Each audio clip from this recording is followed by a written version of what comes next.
Now game week 6 is all said and done. I used my wildcard, scored 69 points, and I'm up to 1.4 million overall now. And in this video, I'm going to go through my team selection for game week 7.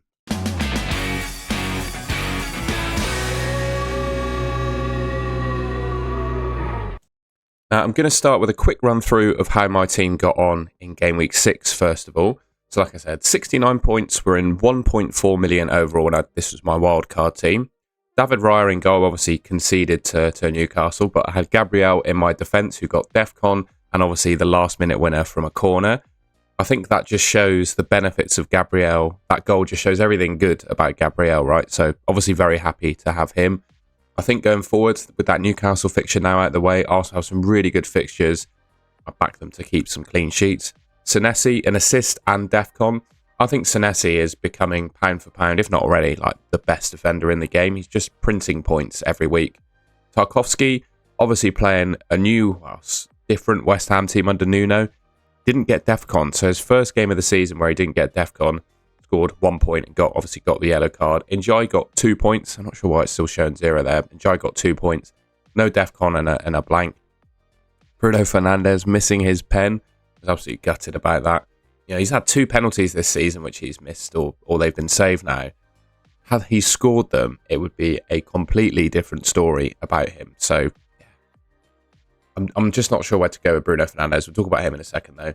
Reinders, a blank. I mean, I don't really expect the world of a player of his price point, but I did expect something potentially in the Burnley fixture.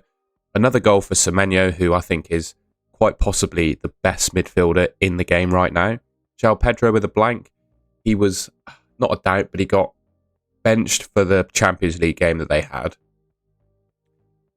I think Maresca suggested in a press conference he was struggling with something, but he still played some minutes in that game. So the only thing is he's got Liverpool in game week 7. We'll talk about João Pedro. We'll talk about him. Haaland, my captain, 2 goals and an assist. I played my wild card entirely to get him in my team because I just saw for the next couple of weeks. He was by far and away the best captain, got off to a better start this season than Salah did. There was no question that I needed him in my team, so I did it. And then Richarlison, I have 4 free transfers in addition to this. I took a 1-week punt on Richarlison because I saw the Wolves fixture and thought, Wolves have been one of the whipping boys this season. Spurs look pretty good. Richarlison's look pretty good. 1 week I could take a punt. See, didn't pay off. My bench, the only one to note really is Rodon. He scored, but I was never going to start him, so benching decisions, etc. I was content with what I did. And yeah, I guess big ups Erling Haaland and Gabriel. Those were my main point scorers. Now, I just wanted to quickly say that all of the expected points data and the AI rating for this team that you're going to see at the end of the video, that comes from Fantasy Football Hub, and there will be a link to sign up to Fantasy Football Hub using the link at the top of the description below. You can also just use Fantasy Football Hub to get your team rated for free. But yeah, use my link, 50% off. And if you don't win your mini league this season, Fantasy Football Hub will give you your money back. Okay, so looking ahead at my team selection for game week 7, we're talking about the defence first. One player I didn't go for on my wild card, and particularly in game week 6, I regretted it. Crystal Palace looked the real deal, right? I went for Anderson over Richards. It was a close call, but I went for Anderson because he wasn't playing European football. But that result they got against Liverpool, not that they needed to prove any more, but they are a serious team, aren't they, Crystal Palace? I think they're 18 games undefeated now. And Chris Richards is my standout Palace defender. He's the one that scored the most points, but I think a lot of that is propped up by attacking returns, and I'm not sure how sustainable that is. Whereas Richards, his DEFCON numbers have been really good. He's averaging 10.5, not hit it in every game, 3 of 6, but you know he's averaging fairly decent numbers. The fixtures coming up are not too bad either. Everton, Bournemouth, Arsenal, and then Brentford and Brighton. It's got to be based on how they've been playing some clean sheets in those fixtures. So I may have gone for Anderson on my wild card, but certainly looking at how game week 6 went, I'm almost regretting that decision. Obviously, Crystal Palace play, I think it's Dynamo Kiev on Thursday. They do have European fixture, which could throw things a little bit.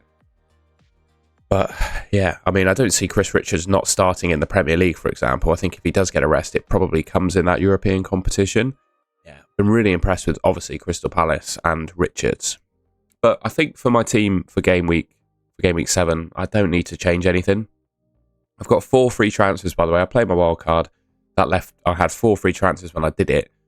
So basically, I've got almost a mini wildcard left to use, but I just don't see a need to get rid of Richards. I probably wouldn't start him ahead of well, obviously not Raya, ahead of Gabriel, Tarkowski or Senesi for game week 7.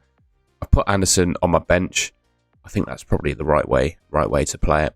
Dubravka, Caicedo, Anderson and Rodon all on my bench. I think starting these 4 is the way to go, right? Raya and Gabriel, you'd hope that they can keep a clean sheet against West Ham.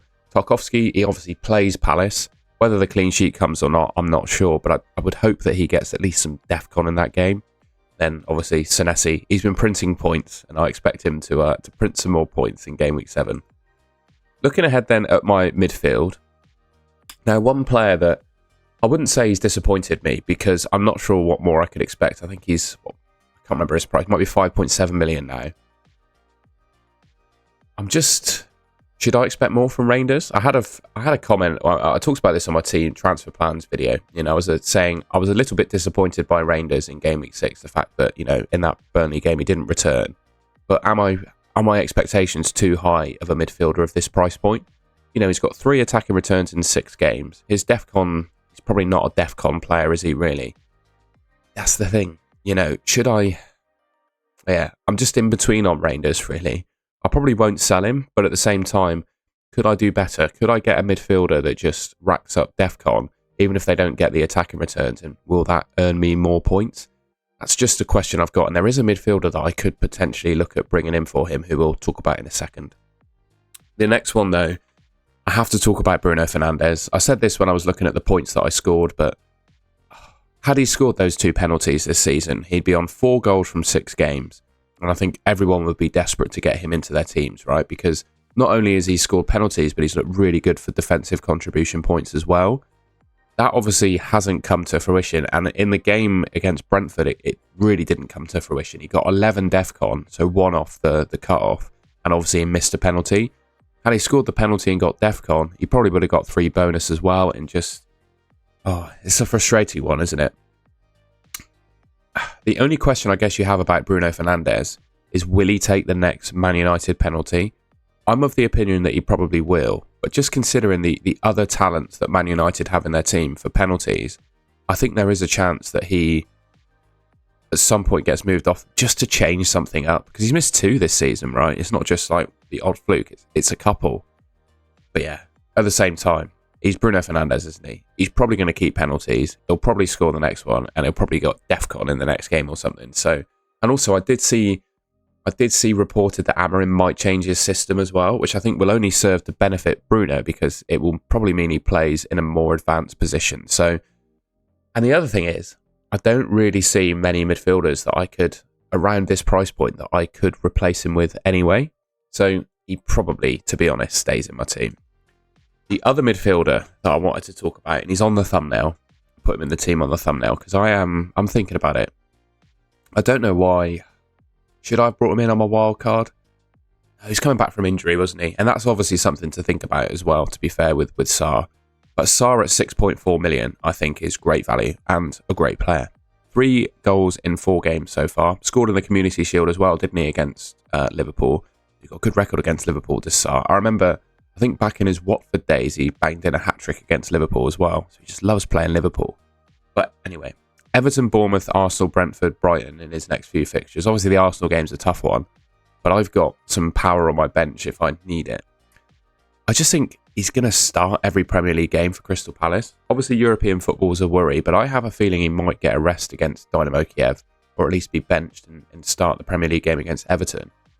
And especially without Eze in the team, I think Palace are going to look to Ismaila Sarr, not to fulfill the Eze role, because he plays on the other side of the pitch, but I think he will get more of the ball, if that makes sense, and get on the end of more chances if there's no Eze. Yeah, I've been really impressed with Sarr, and now he's back from injury, I'm definitely considering him as an option. But in reality, I look at this team and I just think, for game week 7, do I need to make a change to it? Probably not. Bruno Fernandes has got Sunderland, Semenyo's got a decent fixture, and Njai's got Crystal Palace, but he's got penalties and DEFCON potential as well, and Rangers is playing Brentford. So ultimately, I don't see a desperate need to change any of this around. But at the same time, I am keeping my eye on Bruno Fernandes Rangers, with potential, I guess, to bring in Ismaila Sarr. Looking ahead at the forwards then, I said looking ahead a couple of times, but you know what I mean. One of the things that I'm really conscious of in this game is making sure that I have the player who I believe is the best captain in my team every week. All right? Now, for game week 7, I think the best captain is probably Erling Haaland. Given form and fixture, you know, Arsenal, Man United, Gyökeres and Bruno might have green fixtures, but at the end of the day, I think Haaland's had a really good start to the season. Playing Brentford, I think he's the best captain. Same story, I think, for game week 8 as well. For game week 9, it's a little bit interesting. So Haaland's got Aston Villa away, who are a red fixture according to the ticker, but are they really that good this season? I probably would say no on that, to be honest. So he could be the best captain for that one. But you get to sort of game week 11 and 12 time, that could be where you change the captaincy from Haaland. And looking particularly at game week 11, it looks like Gyökeres or Palmer could be the best captain, and then 12 as well. Just something to think about, something that's been on my mind about players that I'm picking. Up front, though, I mentioned that I wanted to have Richarlison in as a 1-week punt. I left enough cash to bring in Gyökeres, who I think is probably one of the best forwards in the game for the period coming up. West Ham, Fulham, Palace, Burnley, Sunderland, next fixtures. Potential to captain him, I'm not sure I will, but there is potential if needed. He takes penalties for Arsenal, I'm pretty sure that's all but been confirmed. Yeah, I think with Richarlison as well, Solanke, Kolo Muani in the team too, there's Solanke's getting his benching in the Premier League at some point. It probably comes after international break, so I could stick with Richarlison maybe for one more game, but they're playing West Ham, right? I know they're under Nuno, but they're playing West Ham at home or Arsenal. I just think there could be goals in that game. So I think that will be my one transfer. That takes me down to 3 transfers in the bank and then 0.9 million. Sorry, 3 free transfers, 0.9 million in the bank. So I do actually, if I want to do it, I do have enough cash to do Reinders to Ismail Assar. So that could be something I think about. Or could do Caicedo as well. But then if I do that, I have just the most disgusting benching headache every week. So that is something to think about. But yeah, that will probably be my team. Haaland is my captain against Brentford. And yeah, I must say, João Pedro, he's not done great in the last couple of games. Chelsea, I just feel like, I don't know, they're getting better and better, but I feel like Maresca is not under pressure, but I don't know, I just feel generally uncomfortable about the state of Chelsea in a way. That might be completely ridiculous to say. And he does have Liverpool as his next fixture as well. But there's just no justification to get rid of him, is there? He'll probably go to Brazil, much like Richarlison. So there's a question, again, I remember the last international break, Maresca was saying, he basically complained in the press conference that his players returning from international break, they might not be fit, might not be able to play 90, etc., etc. So the same issue might happen in game week 8 when he's got Forest away. But we can deal with that when it comes. I've still got, by the time that comes around, I'll have 4 free transfers to deal with it. So I'm not going to do anything this week. I know he plays Liverpool, but at the same time, I don't think I need to get rid of him. And just finally, 65.9 expected points is my expected total with a 98% AI rating according to Fantasy Football Hub. Remember, link top of the description, Fantasy Football Hub. Check it out. 50% off, money back if you don't win your mini league. And yeah, that's going to be my team, I think, for game week 7. All right, well, that's the end of the video. I hope you enjoyed that and found it useful. That's going to be my team, I think. Potential to actually not make the Richarlison to Gyökeres move, depending on what happens in European football. I'm pretty sure I'm likely to do it. The same applies to Reinders as well.